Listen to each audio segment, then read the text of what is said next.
Without further ado, we'll pivot to Mr. Greg Owens. It is my pleasure to introduce to all of you really a wonderful speaker, a wonderful man, and I am so pleased to have him here with us on the virtual stage at our 7th annual symposium. I've had the pleasure of meeting Greg, working with Greg, seeing Greg speak. I learn something new from him every time. He is patient and compassionate and will challenge us to think differently about how we behave, how we think, how we interact with one another. And he's led many an uncomfortable conversation with grace and a dedication that I think is unique and inspiring. And so, Greg, I'm so thrilled to have you with us today. For those of you who've not met Greg before, Mr. Owens is the Deputy Commissioner and Director for the Office of Youth Justice through the New York State Division of Criminal Justice Services in New York.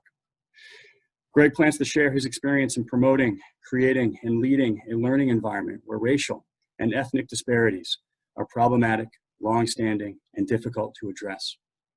He will share his efforts to develop a framework for leadership, managing challenging conversations about race disparities, the impact of bias, anxiety, and stress that can pose barriers to advancement, success, and achievement over time. I give you Mr. Greg Owens. Greg? Thank you so much, Dave, for the gracious introduction and for the invitation to be here today. Dr. Neely, it's a pleasure to be with you. I did some training at CDPHP several years ago when I was deeply involved in cultural competence training. And so it's good to share this with you. And like many of you, I can't wait to hear Adam Foss later on this afternoon. But I appreciate you signing on early enough to spend some time with me this morning.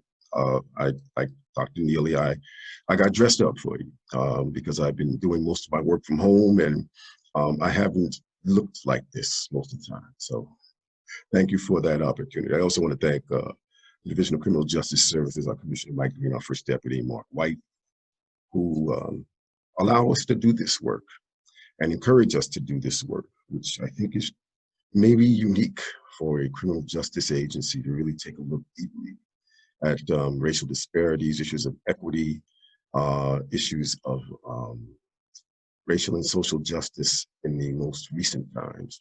And so I'm proud to be a part of that effort at DCJS, and was also very proud to be a part of it for over 30 years at the Office of Children and Family Services. So I want to lift that up because that's part of the reason that we're here today, to figure out how to get to and through these kind of deeply entrenched issues that we've been confronting for a long time. If you've heard me speak in the past, you know that I tend to use data because I think data tells a story. But I also subscribe to the notion of narrative, because until you can hear and understand people's stories, the data does not have a human and compassionate component to it.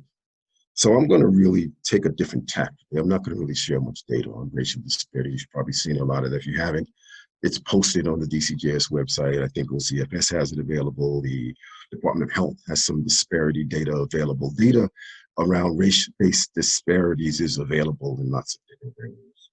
What I want to do is talk a bit about the journey that I've undertaken to get to this point. And much of this has occurred over the last several months after David asked me to be a part of this, because I was able to look in the rearview mirror of my life, not just professionally, but personally, and realize that while I've been telling people I've been on this journey for about 15 or 20 years, it's been much longer than that. And it may have been much longer than that for many of you too, or it may be an opportunity for you to kind of put some pins in the places where you find this happening, but didn't know exactly what it was. At least that's the case for me in my life. So I want to talk a bit about that, and then encourage you as you find places where you experience inequities, see inequities, learn about inequities, both in your system and beyond, to begin to find ways to talk about it and to address it and to attack those structural barriers that continue to perpetuate the disparities that we seem to be unable to address. We have smaller systems, as you know, than we've had in many, many years in both child welfare and the youth justice system and the adult justice system. But in many situations and circumstances, the race-based disparities are even more profound. Smaller systems, greater disparities. you would intuitively think that if you could shrink the system, you could shrink the disparities, but that is simply not the case. And we need to look at the truth and the fact of that, but also hear the narratives behind that. So today, as a matter of fact, at DCJS, there is a presentation on the race-based disparities in our justice system here in New York State, so that our staff can get on board with it, see what they look like. And as Dr. Bryant Marks has said, if you can see where your disparities are, you may be able to see where your unconscious bias work is required. You may be able to see where you need to kind of lift up the work a bit more than you have. So I want to talk a bit about that, and then I'm going to get out of your way for the day. I'm going to keep track of the time so I can go beyond, as I know Dave and Cam are doing also. So I want you to just take a moment as you kind of prepare for this and think about the first time you even considered or heard or read something about race-based inequities. When was the first time? Was it as a child? Was it as a young adult? Was it as an adult? Was it in your professional life or your personal life?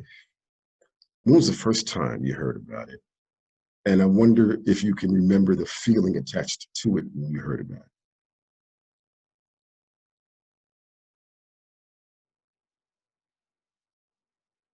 If you want to share some comments in the chat box, that's fine too, but I'm going to move on and begin to kind of take you through this journey that has allowed me to get to this point in my work as a result of where I've gone in my life. So, Ken, I presume you can see the presentation, yes? Good. There are 4 bodies of work that I subscribe to as we try and move forward with this work to address disparities and seek equity. And so those of you who have worked with me before know that this is one that I subscribe to. It's one that we might want to give some consideration to if we have not yet figured out how to move forward with this work, where we need to get more muscles to do this work in terms of professional development. Leadership is required in this. We can ill afford to wait for someone else to do this work for us. That simply is not going to happen. It has not happened. And as a result, unfortunately, our disparities get more profound. And so each one of us is going to have to take on a leadership role in this regard, which means we're going to have to be constant learners, but also put ourselves on the hook to be constant teachers. And so in your area of influence, in your sphere of influence, I encourage you to engage in the work of leaders to lift up this notion of equity and how to contend with, combat, and eradicate race-based disparities in our system. I ask you to figure out how to have these difficult conversations. And at OCFS, many of us took an opportunity to be credentialed in crucial conversations. The best-selling New York Times book that allows you to have difficult conversations about almost any topic. But I contend that this topic may be one of the most difficult conversations that we can have, partly because of the confounding nature of race, the fear around talking about race, the high emotions that it invokes, and the fact that we just don't have good conversations about it. And so if you have difficult conversations about issues, 2 things tend to happen. One, you tend to blow it and maybe not have it again. The other thing is you tend to avoid it. And very interesting things happen then, not only in practice, not only in terms of our policy, but in terms of the engagement that we all talk about in terms of families and communities. We have to figure out how to have these difficult conversations about race-based disparities and justice and racial justice. We have to be culturally competent and not settle for just being culturally aware, culturally sensitive, culturally knowledgeable. But I contend that cultural competence is part of a broader body of just being generally competent. So I don't think you can be a great doctor if you don't understand how to deal with people cross-culturally. I know that racial anxiety stems from in the education community when educators are unable to cross the cultural divide and give inaccurate feedback to students about how they're performing in school.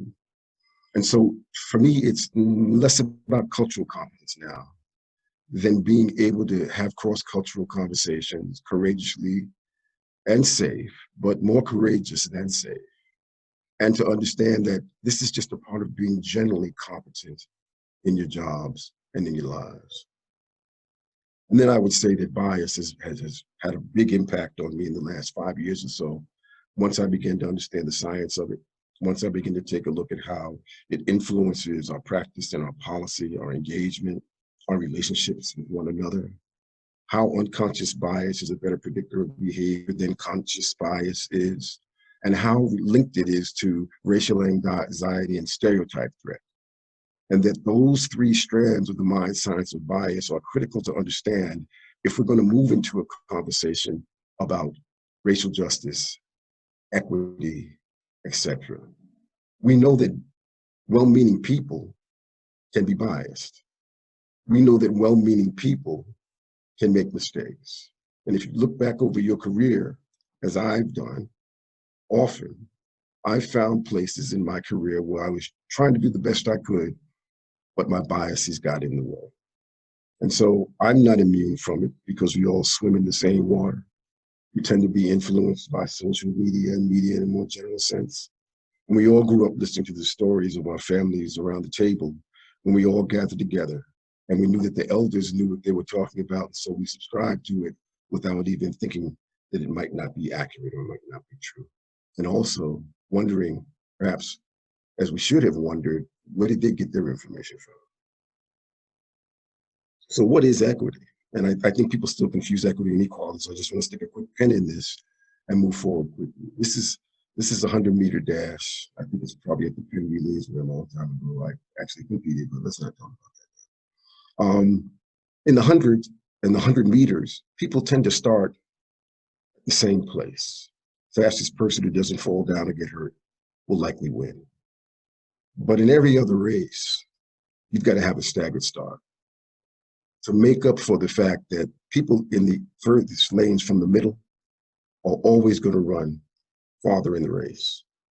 And if you want to give them a fair shot, you have to stagger the start so that they too can have an opportunity to be the person who wins, presuming that they're faster than everyone else, presuming that they don't trip and fall, and presuming that they don't get hurt. I've never heard anyone argue about this from the perspective of equity, but that's what we're talking about.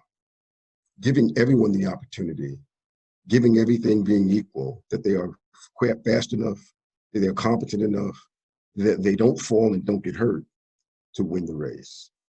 We have not achieved equity in any of our systems to date, and that I think is the challenge that we're on.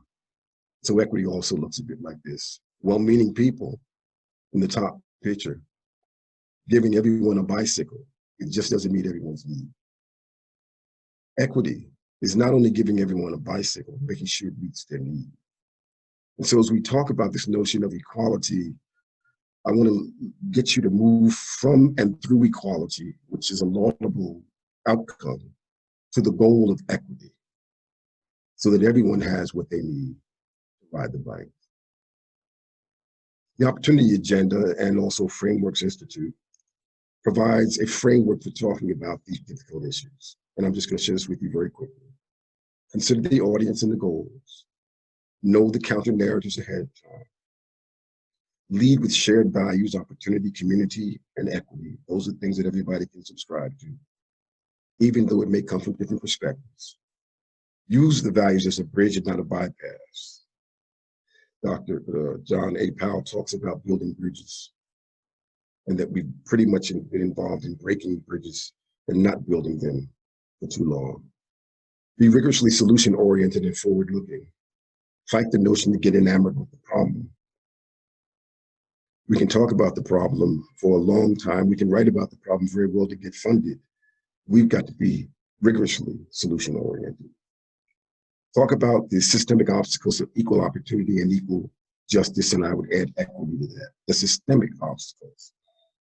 And so Dr. Ibrahim Kende talks about looking at this and being anti-racist by going after the policies, not the individuals, because individuals can change and individuals can be well-meaning and still make mistakes. It's the policies that people have to live with that we really need to be looking at.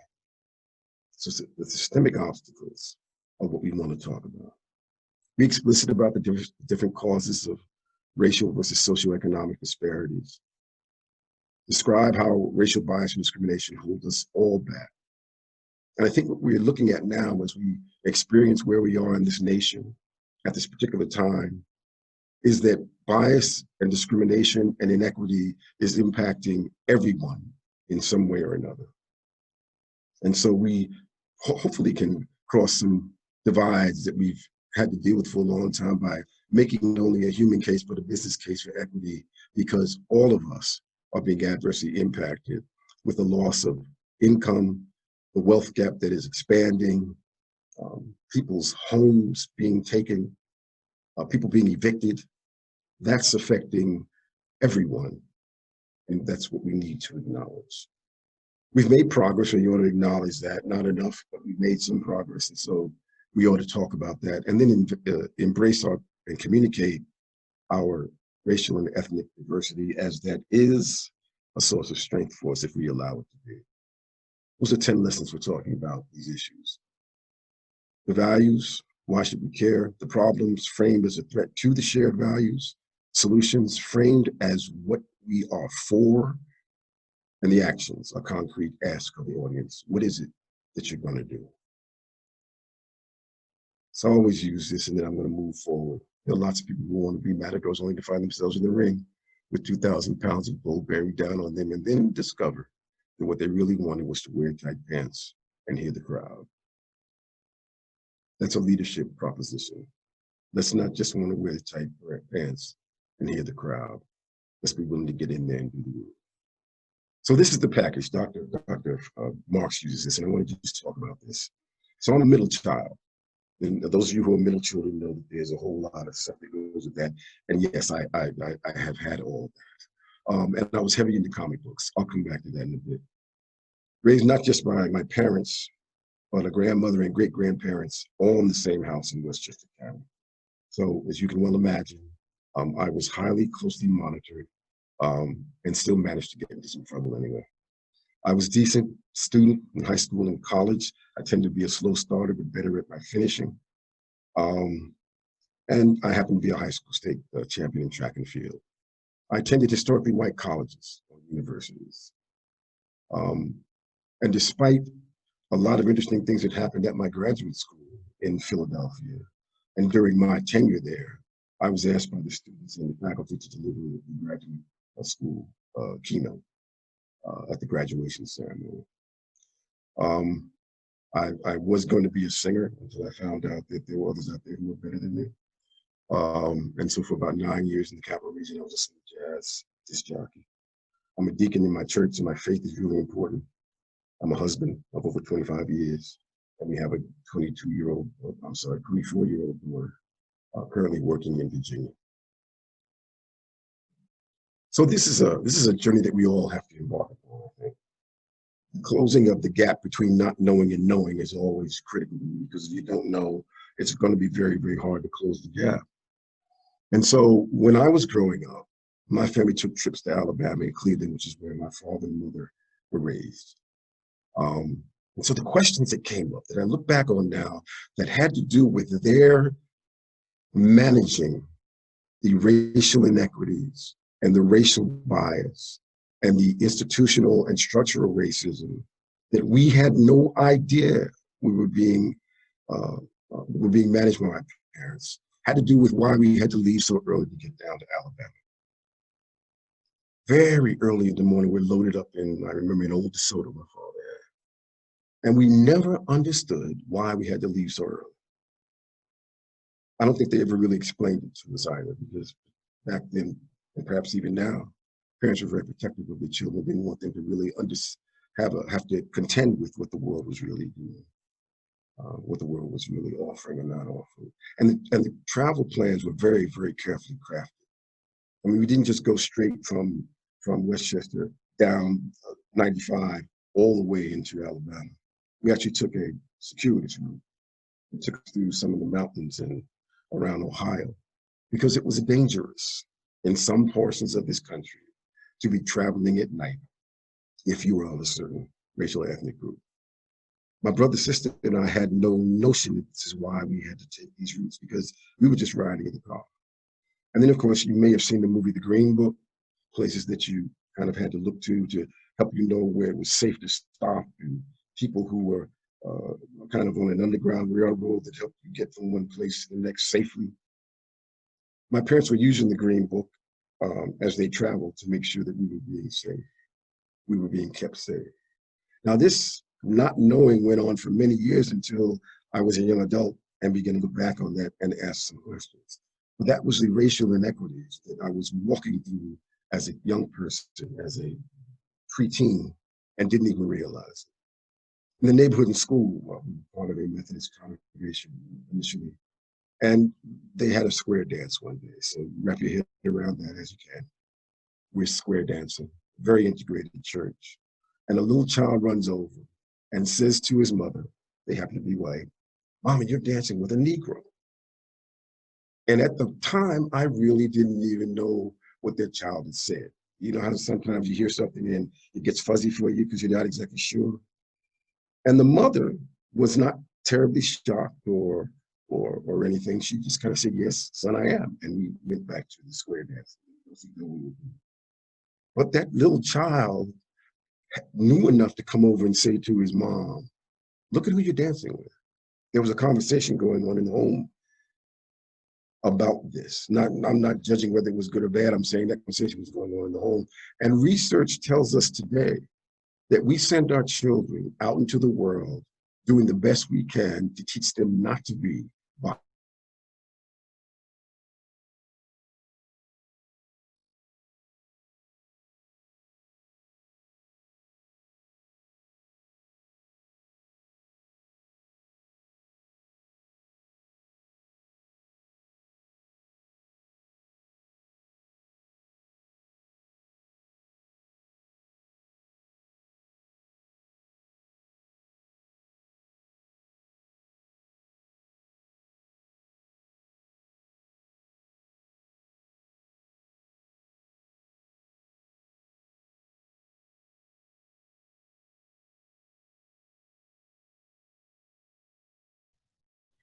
Hi, everyone. I don't know if you can hear me, but it appears that Greg is a little frozen. Yep, looks like we lost him off of the feed.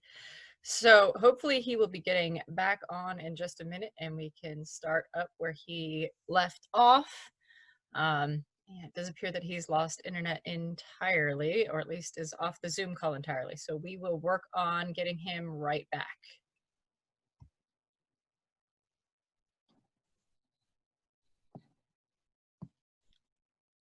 Hello. There we go. All right, Welcome I back. had some connectivity problems here. My apologies. That things started to spin around. I knew I was in trouble. Okay, so let me move on through this. Elementary school teachers and administrators that I had really didn't provide much support in terms of working with young Black males in our schools, particularly if you were not stellar in terms of your students, your academic performance, or in sports. And so that was an issue that I really didn't know much about at the time. I just knew that we were being treated differently. I was bused across town. Mount Vernon's only 4.1 square miles, so it was a short trip.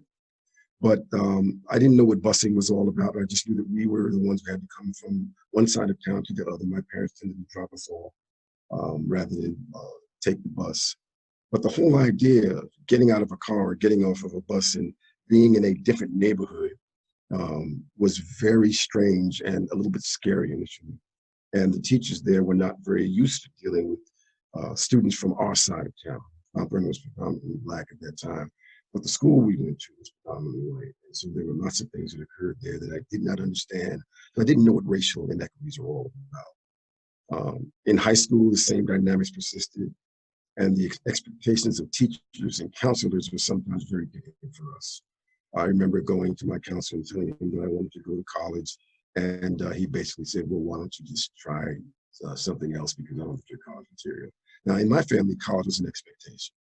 That was not a negotiable idea to talk about. And so to be kind of given short shrift by my high school counselor was very painful for me back then. So my first year of college, I was in upstate New York.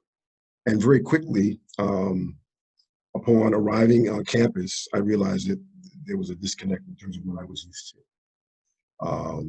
And so the first movie that they showed on campus for all the students was The Birth of a Nation, the original Birth of a Nation.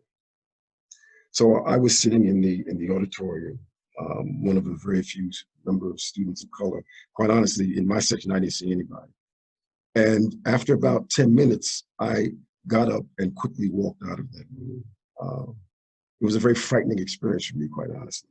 And the fact that the school would show that movie when I was a freshman back in 1972 let me know that I was in an unsafe place. When you went downtown off of campus, you got not only looks and stares, but comments that were being made. Students who were from the upper portion of New York State and many who were coming down from Canada had not had a lot of cross-cultural, cross-racial experience. And you ended up having to deal with situations that were very difficult and sometimes almost got physical just because people didn't understand how to effectively communicate respect and accept one another. And so the expectations of professors and administrators were also very interesting. When I went home for what was called intercession during the middle of the winter, I came back to campus and all my grades had been dropped by at least half a grade. And when I went to try and talk to the professors about it, no one could give me a good answer if they met with me, and the administration wouldn't meet with me at all. And so at that point, I knew that I had to get out of there. But I continued to do the best I could, study very, very long hours in the library, in a beautiful building that was a study hall, not realizing that I was experiencing stereotype threat. And the harder I worked, the more I was constantly challenged because I didn't want to be that Black student who failed in this institution and disappointed my parents and disappointed my family in our hometown of Mount Vernon. So if you read Whistling Vivaldi, you'll learn more about what stereotype threat is. It doesn't just affect people of color or Blacks and Latinos, but stereotype threat is a powerful, powerful thing that we experience that can keep us from being our optimal best. I moved to a school in New Jersey, down in South Jersey, between Trenton and Princeton.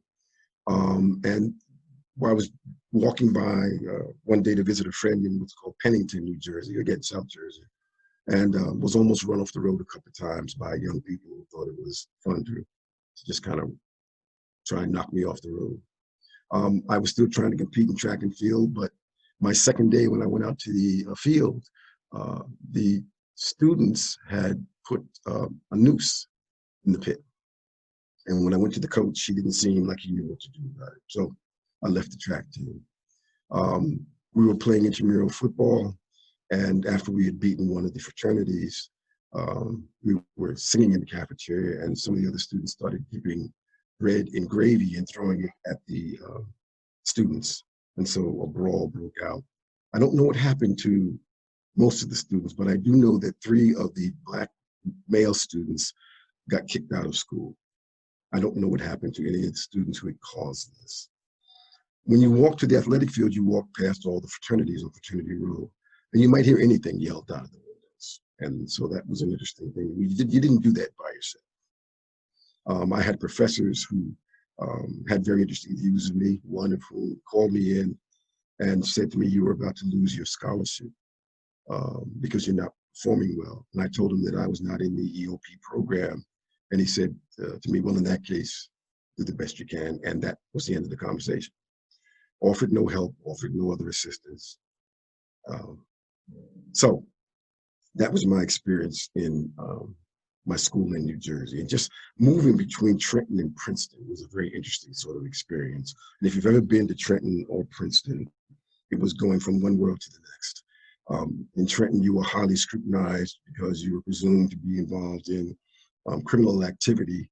But in Princeton, you were highly scrutinized because you were just foreign for being there, and probably because people were worried about activities that you might be involved in. So whether you went to Trenton or went down to Princeton, there was a high police presence, particularly in Trenton. and you were highly scrutinized the whole time that you were walking around town. So what I was experiencing then, as I look back on it and what I know about it now, is explicit and implicit bias, my own racial anxiety, and the stereotype threat that still comes along with trying to do the very best you can not to disappoint people in a situation where you're cognitively confounded because you're anxious all the time. And so when we talk about this notion of the ACEs, and you hear David talk about this persistent stress, that's exactly what I was experiencing, but did not know what it was. And then I went to grad school in Philadelphia. I had a field placement at the Delaware County Juvenile Court, and I was asked to do a home visit. And it was just before I walked out the door that the woman who worked the front desk said, "I hear you're going to visit one of the heads of the Ku Klux Klan in Delaware County." And I stopped, and I said, "What are you talking about?"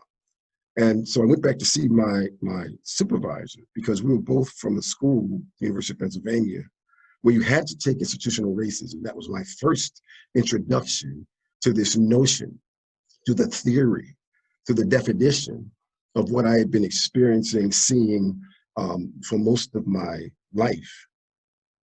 This is where you had to take two semesters of it. And yet he did not think to warn me that I was going to visit someone who was very high up in the Ku Klux Klan. So again, a blind spot, perhaps for him, not knowing what it meant for a Black male student to go into that part of town or into that home. I did not make the home visit. And I guess to this day, I think that was probably my best choice. And then there was a group of folks in Philadelphia at that time who had taken over some housing. And as students, we were trying to bring in food because the police had cordoned the area off and they were not getting food. And then one day we were not allowed to bring them any more food. And then they were moved out of that area very physically. Lots of people got hurt. And that was the John Africa Movement and the MOVE organization. And as a student in this area of social work and looking at a growing definition of what institutional racism is, we saw this as a manifestation of that in the city of Philadelphia. My first job, residential treatment. We were told to read what Columbus Day was to the residents there. And I decided that I was not going to read that story. And I tried to explain to them being the administration, that it was a much broader story than the one that they were presenting. And I got the phone call from the front office saying that I was not being a team player. This is a residential treatment center that was almost 90-something% Black young men on the campus, and a couple of running units for people of color. And that was my first experience with someone calling me and telling me I had to do something where I was not going to be considered a member of the team. I did not read it, and I did not stay in that organization very long. I was in a community-based organization with a long history of being a civil rights group. And that's when I had a chance to get deeper into politics, looking at community voice and choice, seeing housing discrimination. I was chair of the board of a Housing and Neighborhood Development Institute, and saw the policies that were trapping people in circumstances that I knew that they could never get out of because of the wealth gap, because of the housing situation in the city of Mount Vernon. And that's when I began to understand that this notion of redlining was real. Now, years later, I found out what redlining was really all about. But then I experienced it as trying to be a housing advocate and not knowing why people were not being allowed to move and live in different places where they wanted to.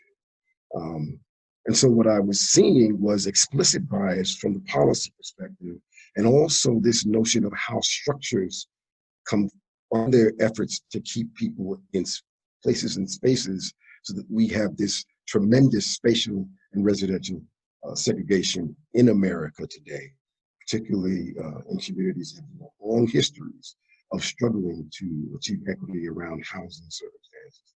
And it really all goes back to the 1940s and how the federal government colluded with the banking and commercial real estate industries to develop suburbs in this country.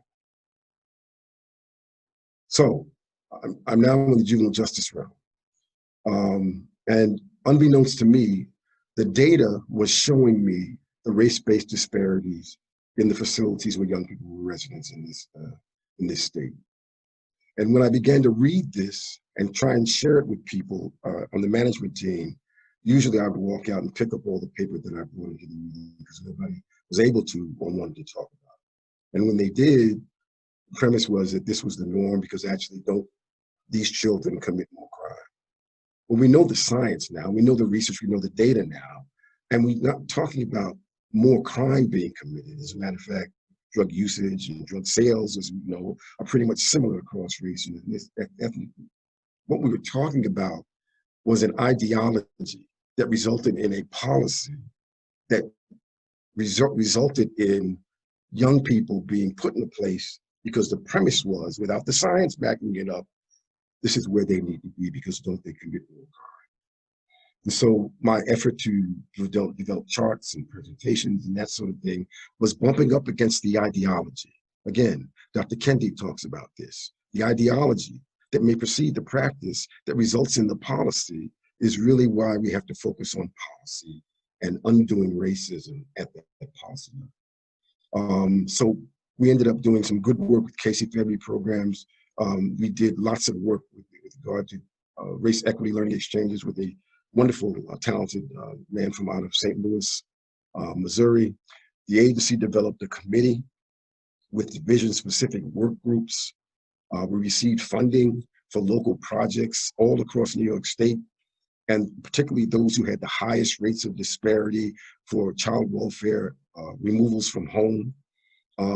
We made the data available as much as we could back then to the public, and for the first time began to unravel the data by racial disparity, by location. And what we discovered, unfortunately, was that despite all of our best efforts, there was little to no change in the race-based disparities that were occurring in the child welfare system until probably the last 5 years. Much of this was due to the structural occurrences within the system. The system had always operated in this fashion, had a blind eye to the notions of race and racial disparity, had subscribed to the narrative about who should be in the system, connected criminality with certain groups, Blacks and Latinos, and not other groups. And we weren't sharing the data the way that we could to really have an informed conversation. And so people were experiencing racial anxiety because they didn't want to be the ones to be considered, biased or racist. We were experiencing a tremendous amount of explicit bias within the agency and externally, as well as implicit bias. Not knowing what it was, we couldn't invoke the interventions that would allow us to deal with it. And so, unfortunately, the data did not change the way we wanted it to until, again, very recently. So before I left the Office of Children and Family Services, we were continuing to share the data at staff and managers meetings. It was now being accepted moderately to a good response around the data. The Race Equity Learning Exchange sessions, where we were training other people to lift up the work throughout the agency and throughout the community, were important to consider. We began to train different cohorts throughout the agency. We clarified the language and the issues so that we would not confuse and confound notions of disproportionality with disparity.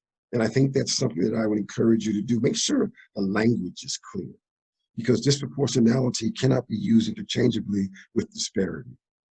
One is who's in the population versus who's in the system, but the other is how much more likely it is for an individual to experience a certain outcome throughout the course of their time that they're involved in the system.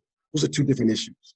And disparity rates are much more profound than disproportionality rates by race and ethnicity. It's really important to understand and clarify the issues and clarify the language around that.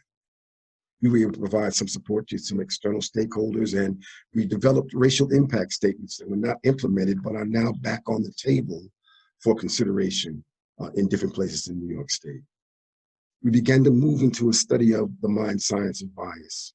And so we had the Perception Institute train our staff in implicit bias, racial anxiety, and stereotype threat, and then began to figure out a way to integrate that into the work that we were proposing to do with the counties, with children, youth, and families, and with other agencies who were collaborating with us. We developed the framework and some readiness assessments because we know that if you haven't done any work, it's really hard to jump into the deep end of this and get some alignment around it. And so alignment is a leadership consideration. So we got to make sure that we do an analysis and diagnosis of where the organization is in terms of its readiness to be able and willing to do this work. And this is not to say you don't push people. This is not to say that you don't challenge an agency to move from where they currently are to where they need to be. But back in the late 2000s, when we tried to present this notion of post-traumatic stress disorder as a framework for potential areas for intervention for young people in the juvenile justice realm, believing that many of our young people were experiencing the same kind of PTSD that soldiers were experiencing in the field. Now I know today I've shifted away from that, but back then PTSD seemed to be something that we ought to at least consider looking at. And we were basically dismissed because people were not ready to hear that young people were experiencing the levels of trauma and that we, in many cases, were causing it because of our policies and our practices. So the message here is to be open-minded, to have a growth mindset as opposed to a fixed mindset. And by the way, that's one of the interventions for implicit bias. If you come into this work thinking that you know everything you do know, you're going to be more susceptible to the bias. But if you come into this work curious and open to learning, you're going to be more inclined to deal with the biases differently. And so be open to new and emerging work. We collaborated on training with DCJS, who had a long history of dealing with racial and ethnic disparities and received funding from the federal government to attend to that. And so the collaboration and the partnership with DCJS allowed us to do some great work together and continues to allow us to do great work together as we take a look at these notions of equity and racial disparities. There was a study by the University at Albany School of Social Welfare on work done in Onondaga and Nassau counties. And so I encourage you to take a look at a partnership with universities and research entities who can help lift up the work.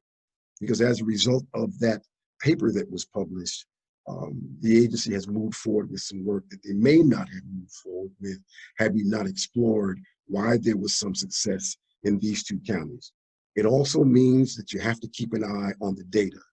These two counties experienced reductions in their disparities, and the data showed us that. So it allowed us to ask questions like, why are these two counties experiencing some success when the other counties are not? And so keep an eye on the data and allow that to drive the work. And that's pretty much how we ended up looking at Onondaga and Nassau counties. And then Nassau County, and we were just talking about this recently, led the way in terms of utilizing blind removals in the child welfare domain. And so when the child was about to be removed from home, they stopped the process and they redacted everything from the records. And then they made a decision about whether they should remove the child from the home or not. And they saw their racial disparity rates change. And so that was that's a promising strategy that now the Office of Children and Family Services is putting and moving forward with as a way to address child welfare, race-based disparities. So it's a journey that we're on here, and we got to take our time using the data, talking with people in the field, and hopefully talking with children and families, because you can land on some promising strategies if you're willing to engage in the work and experience the work and use the tools that we have, including the data, to articulate the issues. Current efforts at the Division of Criminal Justice Services are as follows. We continue to use data to inform decisions and to teach other people about what disparities look like. As I indicated, there was a data presentation today, and the various entities within our organization that help us move our youth justice agenda forward, such as the Juvenile Justice Advisory Group, the regional youth justice teams who are spread out across the state and help us promote the youth justice agenda, and the Partnership for Youth Justice, which we have with the Office of Court Administration and the Office of Children and Family Services, are places where we've been able to share the data to inform people from around the state and to help begin to articulate issues around race-based disparity. Now, quite honestly, if there's no salience, if there's no relevance based upon the population, then we know there are other disparity-based issues that they might want to take a look at. poverty, socioeconomic status, language access, health disparities. It really is the same set of questions with different content.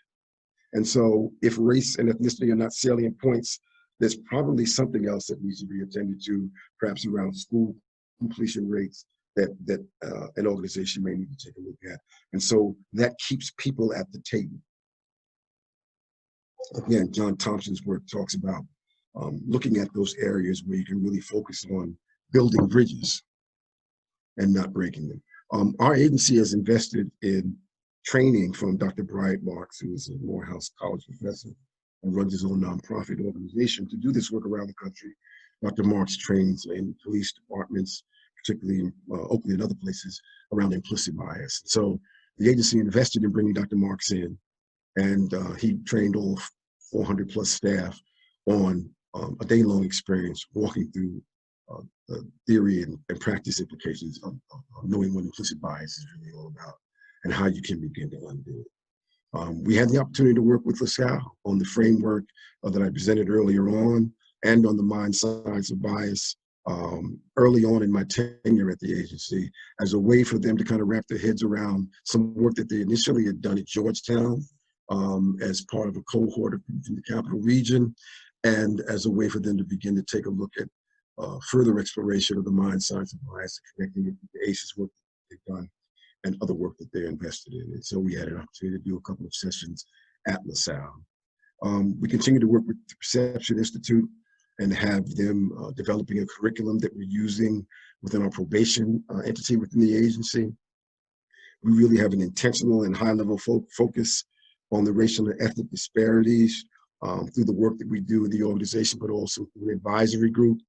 And we are in the process of developing a policy academy that will be hosted by the Youth Justice Institute, where we can bring people in as Georgetown did and offer them certificates at some point in time in various areas of work related to racial and ethnic disparities. And so the Policy Institute is a very important and high-level piece for us to work on. We're addressing racial and ethnic disparities with the Partnership for Youth Justice and our advisory group, and we're supporting other state agencies when it's possible. And we continue to work on these issues in partnership with the Office of Children and Family Services. So I'm about to wind down and we can go into some Q&A, but I want to explore with you the next iteration of the work that we're doing to deal with race-based disparities, place-based disparities, socioeconomic. It's about this notion of healing. And so we have, for the last several months, invited people to be a part of a series of virtual learning sessions with the Flourish agenda that speaks to what healing-centered engagement really is. And so this is not to supplant resiliency, although I certainly agree that we can't ask people to just become more and more resilient without a commitment to change those things that are in the policy domain that are systemic and structural. Someone once said to me, doing that is like asking people to suffer nobly. And so no one intends that, but we do have to make the segue and the pivot into focusing on changing systems and reforming systems so that we can get people beyond the need to be resilient to deal with the trauma that they've experienced, which has resulted in mental health concerns that are higher in other communities, some communities than others, the health concerns and the health inequities that are a result of ongoing unrelenting stress, and certainly the access to the labor market, access to all of the systems and all that our society has to offer that they're being blocked from because of issues related to structural and systemic disparities and race-based disparities. So the healing-centered engagement, we believe, is the next step, because everybody, both those of us who are providers, are system-based in this work, and those people who are in our communities, who are struggling to get from day to day and moment to moment, need to heal. There's been harm done on both sides of that continuum. And this notion of healing certainly is not a new one. In many cases, it's culturally based and culturally oriented. As people have had healing circles for many, many years in this country to try and understand and get to the other side so that they can be fully human and liberated. And so that's what healing encourages us to do. It is more than a clinical intervention. Sometimes it can actually be a political intervention. Dr. Sean Ginwright, who was the author of this in First Agenda, helped us to understand that sometimes you got to help a young person organize a school walkout if they are being mistreated by that school system, rather than ask them to simply endure it day by day. If it's an unsafe situation and that's their safety is being compromised, we have to help them and empower them and encourage them and help them get the agency to say, until you fix this, we can't participate in this process. That makes it more political and clinical. It really is a very culturally responsive way of dealing with people who have been hurt. It is a way of allowing people to move beyond the trauma and into the place where you and I know we'll get the best possible outcomes and can be fully human, and that's when we heal. So I don't know of anybody who hasn't been hurt by something in their lives. And if that hurt has not been allowed to heal, then we carry that hurt forward with us. And we try and do work around trauma reduction and intervention. And we try and get people to build up the muscles they need so that they can be strong enough to endure. But I subscribe that when you can heal from something, then you're on your way to liberation and being fully human and all the benefits that come from that. So we're engaged in healing centering work within the Division of Criminal Justice Services. There are others across the state from other systems who are involved in working with us. And if you'd like to hear more about that and join us, please be in contact with me. I'll be happy to talk with you about it. So last thing I think I'd ask you to give some consideration to. I talked about this work being a part of the framework of leadership. And these are some leadership traits that came to mind as I was developing this particular presentation. You're going to have to be patient. A friend of mine who's from Barbados once said that if you can't rush the brusher, you get dabbed. This requires us to be able to have long-term goals and conversations that allow us to align that cannot be done in the moment all the time, partly because of racial anxiety and stereotype threat that has to be worked through with the various interventions that allow us to talk about this difficult issue of race and racism and racial equity. We've got to be about continuous learning. We've got to be willing to take a look at the next best thing that's coming, and whether it's an evidence-based program or not, be curious enough about whether that might be something that we can bring to the table and allow to be a part of our work. We've got to always look at ourselves because, again, I'm a social worker and you're taught and probably still continue to be taught, start with where the other is. But I say if you don't start with where you are, then you're going to miss all of the biases that we carry around with us every day that are being reinforced as soon as we turn on the TV in the morning or as soon as we drive by the billboard on the way to work. So we have to do a constant self-check. You got to be humble with this. You know, we don't know everything. We may think we do. We may think we know more than people with lived experience. The reality is their living experiences and most of us couldn't even make it through. And so we need to be humble enough to say, I don't know, and I need to hear and learn from you. And we need to be willing to take reasonable risks. And when I say reasonable, I'm not talking about backing away from the difficult conversations, the difficult work. I think what I'm talking about here is being willing to say it and being willing to do the work, even when it's going to be uncomfortable and even when it's not going to be well received. We need to be about collaboration and building community, working with other people who have like minds and learning how to work with other people who are not of like minds. We who are in the leadership business have big visionary ideas. Sometimes our ideas about the vision are so big other people can't even see them with us. And so that can be frustrating. So we've also got to bring people to the table who have building block ideas, incremental ideas upon which our big ideas can rest. Big ideas and incremental ideas are part of leadership work. We have to be driven by our values. We have to hold closer to our values even in these difficult times. This is a time when people capitulate on their values, when they decide it's more important and more expedient to get through the day than it is to really figure out, have I impacted somebody with my work today? And so values, both your professional ones and your personal ones, I hope are as aligned as they can be, and it's critically important to let them drive the work. It's great to have outcomes. Outcomes are for us. Impact is for those people we say we're working for. So while it's important to measure outcomes, we've got to make sure that we check in on the impact and make sure that someone is better as a result of what we're doing. We got to make sure that data drives the conversation, because there are people who are only able to understand this by seeing the data. And then there's those who have a narrative about what has happened. And some of that's generational, because people in my generation have a much longer narrative than maybe some other folks who were in earlier generations. And so it's got to be patience to hear the narrative, and there's got to be a sense of urgency to make sure we use the data in the moment. I'm going to leave you with this quote from James Baldwin, and I'll be happy to take some questions as we move towards, I guess, our break and the rest of the day. I really appreciate being with you today. I hope you have a blessed day, and make sure that if there's anything that I can do to be of assistance to you, you reach out.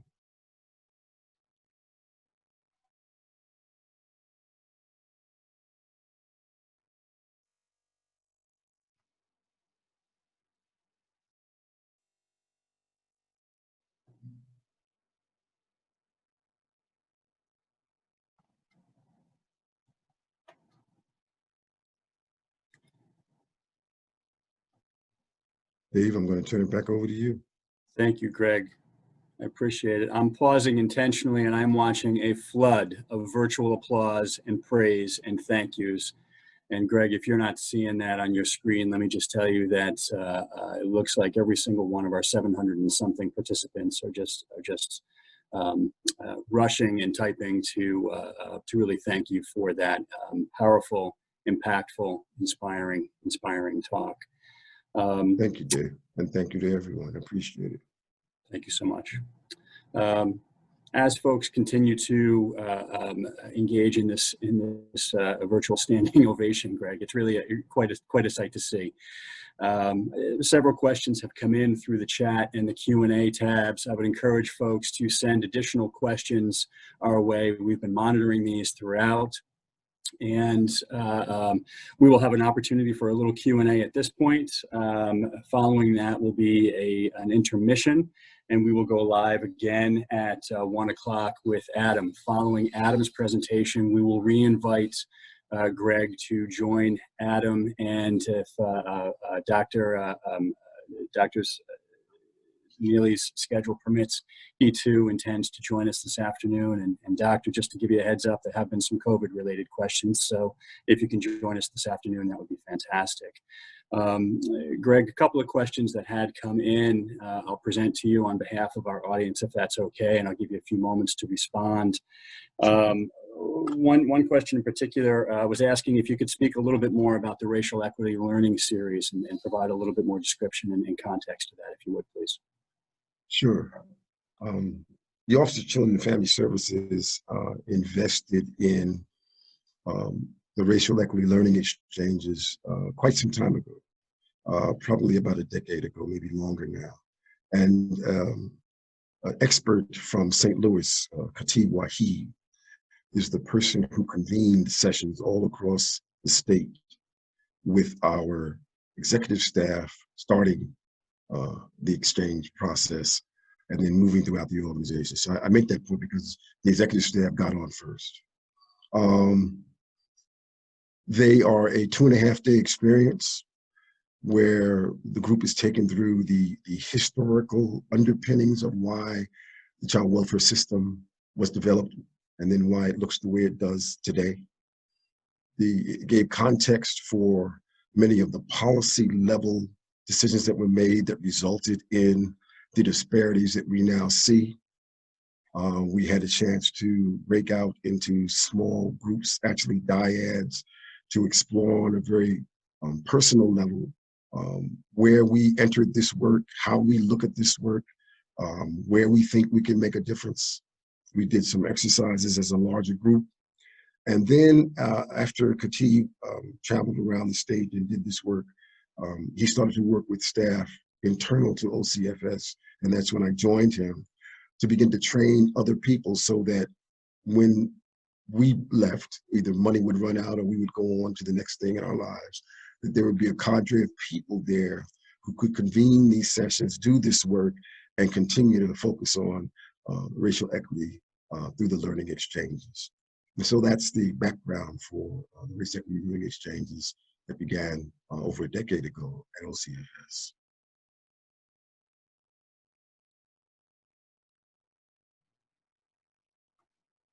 Thank you, Greg. Mm-hmm. Thank you. Got several other questions pouring in, and I'll just let folks know, please continue to forward your questions either through the chat or the Q&A tab.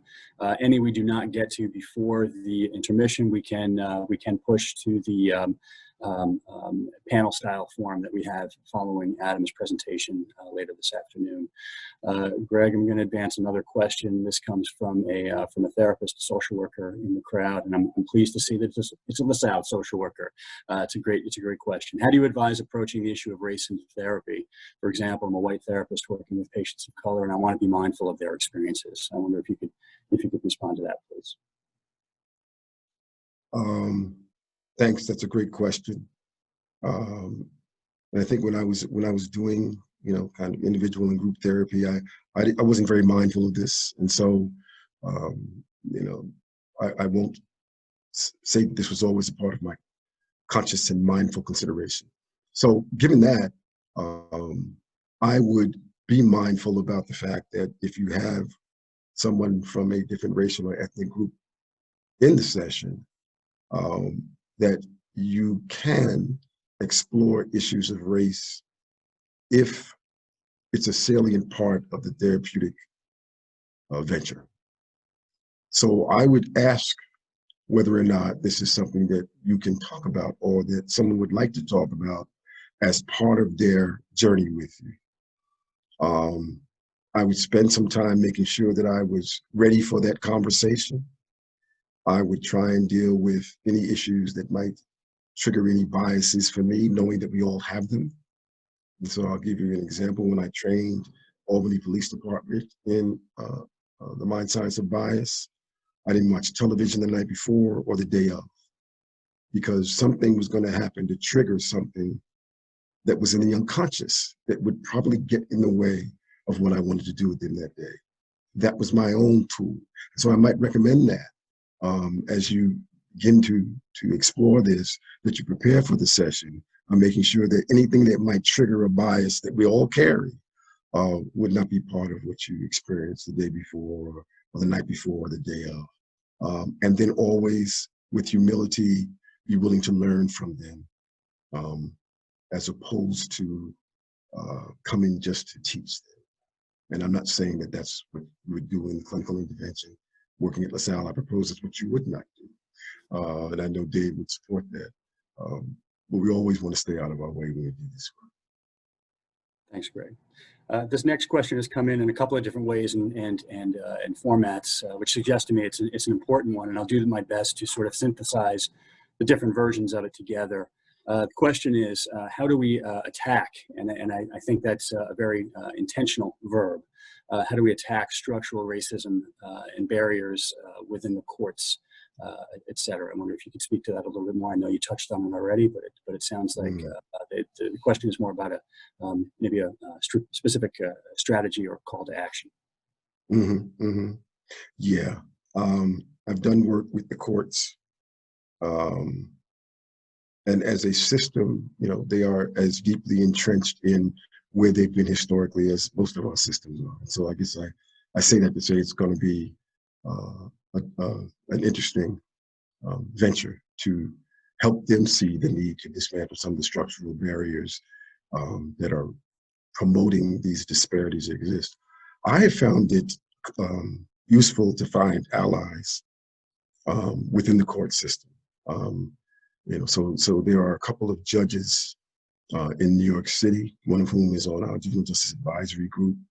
The other is a judge from the Bronx who used to be head of the Association of Family Court Judges, who, upon learning about this, and that's why you've got to be a constant teacher, when they learned about this initially, saw the data over 12 years ago, realized that they didn't know that this was happening in their courtrooms. And so Judge Mendelson and Judge Roberts took it upon themselves to continue to work with me over the course of time, including Judge Roberts bringing me into her courtroom in the Bronx to do some training with her staff, across the breadth of her courtroom, so that they could be mindful of what this looks like, so that we can continue to share the data, so that they could hear about promising strategies to get beyond it. And so there are other judges in Onondaga, in Erie County, who are working on this. I would find people who are of similar mind, who are open-minded, who have a growth mindset.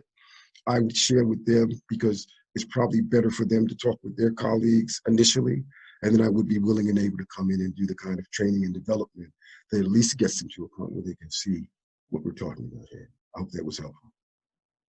Thanks, Greg. You mentioned the phrase growth mindset. Again, the next question is actually specific to that. Any techniques or suggestions about how we might be more effective in moving folks into that growth mindset space? Is it about presenting the data? Is there an approach that seems to be more effective or work better in your experience? Mm-hmm. Thank you for that. That's an excellent question, and particularly it's such a powerful intervention in this notion of undoing implicit bias, or at least mitigating implicit bias. And so it requires a level of curiosity. It requires us to establish a level of humility, and it requires us to establish ourselves as ongoing learners in this journey. And so I know that, after having been in state government for over 30 years and having been in the field for over 40 years, it was only 4 years ago that I stumbled upon Dr. Sean Ginwright's healing-centered engagement. It's because I'm constantly asking myself the leadership question. These segues into the leadership work. What's the next best thing that I want to be looking at on behalf of achieving outcomes for the people I say I'm coming into work for every day? What's the next best thing I need to be doing? So being curious, having a level of humility, realizing that there's more out there that you need to learn and know, and then going ahead and exploring that. And much of that I did on my own time. I'm watching YouTube at home to try and understand this, because you don't always have time to do it at work. But it was always with not only what I wanted to do personally, because I've done this in the faith community, so I think they need to understand this too. But it was always with the thought that I need to bring this to the workplace, because that's where a commitment is around children, youth, and families in the professional world. So that's how I would try and explore that. Thanks, Greg. Picking up on that and actually tying it to a question that came in a few moments ago, individual in the audience has indicated that they live in a all-white rural area. What might I say do to get them interested in racial justice? And so related to the growth mindset, but I think a little bit more specific to social context versus a professional context. Excellent question, and one that we always face in communities that are not as racially diverse or ethnically diverse. And so then I think the question then is to offer people an opportunity to explore how race-based disparities and racial injustice and inequities impact all of us. There is a business case to be made for equity. As a matter of fact, there's an article about that, and I'd encourage people to try and find it. Angela Glover Blackwell, I believe, is the person who wrote it. And she basically was talking about sidewalk cuts. Some of you have heard me talk about this before. Sidewalk cuts are those things that were developed so that, people who were on bicycles or scooters, right, could easily get up on the sidewalks. But it helped so many other people, because it improved the potential for people to make deliveries and even have to, go around the block to where the garage was. They could go up the sidewalk cut. It helped, parents with strollers. It made it safer for them to push their children up on the sidewalk. And so the business case for the sidewalk cuts is it helps more than just the folks it was intended to help. But it also costs us so much to keep maintaining this system of inequity. I could keep calling him Dr. John Powell talks about this, as well as others. There are trillions of dollars to be gained if we were to have a much more equitable society. And there's a formula that they've used and presented to people because in places where they've embraced equity, you've got to have a human case, which is ethical, morals, but you got to have a business case because we're spending money, for example, when we're keeping children in care for long periods of time than they should be. That's expensive. And so then your tax base is impacted and your capacity for growth is impacted. What would it mean? What does it now look like in terms of what we can accrue by not spending that money on keeping children in care? And we now know from the data, there's a racial aspect to that. We can use that money perhaps for other things. And so developing the human and business case is a way to help people explore how it's beneficial to take a look at how inequities are harming all of us. Might be a way to engage in that conversation. Yeah, Greg, thank you for that. And actually, your discussion of that reminds me of a conversation we had several years ago when we had Dr. Melissa Merrick from the CDC join us, and she used a phrase that sticks with me all these years later, that if your kids do better, my kids will do better. And there's value, as you point out, in creating more equitable society that benefits not just the targeted individual or individuals, but really has a broader, even if unintended, consequence, which I think you pointed out very well. Thank you for that. Related, and I'm looking at the clock, and I want to be mindful of giving our folks a little bit of a break between your talk and when Adam will join us later this afternoon. So I think we've got time for maybe one or two others. Greg, sure. Expanding on the conversation we just had, another question has come in. How would you broach the subject of explaining systemic racism and privilege to people who don't believe it exists, both in the professional and personal settings? Yeah, we certainly had that. I would use, Dr. Marks gave a perfect example of it. I know that I grew up with privilege. My father was a dentist, right? So I know there were certain things that I had access to that other people whose parents maybe were not dentists or didn't have the wherewithal, didn't have access to. So I understand my own privilege. I understand my privilege as a male in a society where, women still have to try and fight to get equal pay and equal opportunity. I understand that because of exploring this using the mirror. But Dr. Marks talks about this notion of privilege in this fashion, that certain people can go into a car dealership and get a certain rate on their money for purchasing a vehicle. And they get it because people are most familiar with them, they're from the same group, and because of the narrative about who's in and who's going to really buy a car versus who's in is just looking. And so the narrative is people of color, women, they're not here to buy a car. So get them off the lot by just jacking up the price and eventually they'll leave. Dr. Cross talks about this. And so they get a certain rate that's at a certain level.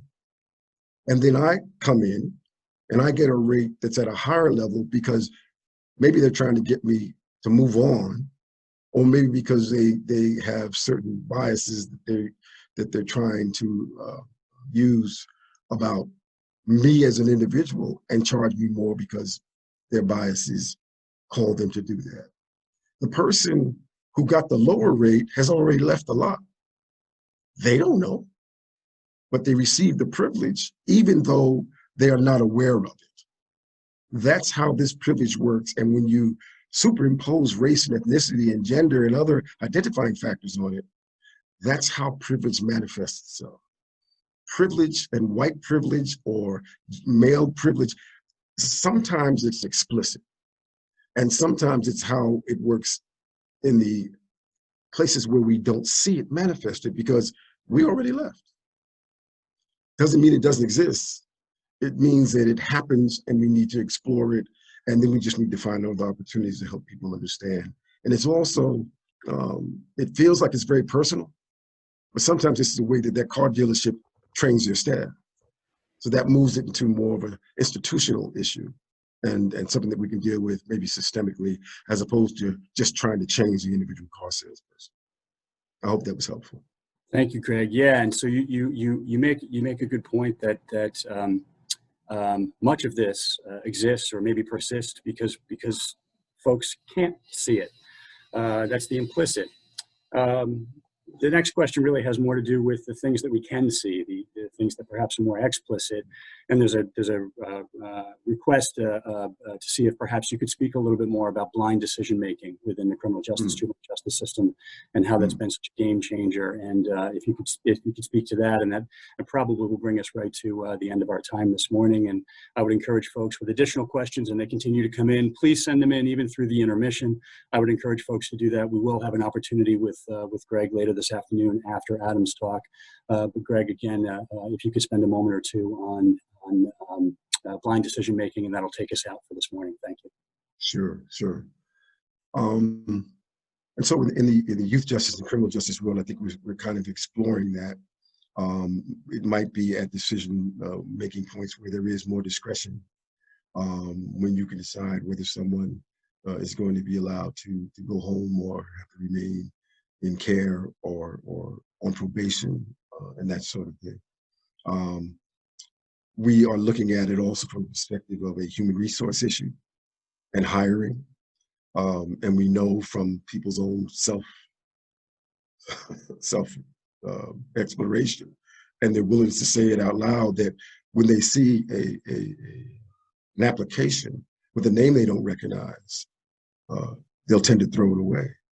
And when you ask why, they will tell the story of how they don't believe this person is a good fit, will be able to manage transportation to work, might not have friends when they get to work, will be isolated.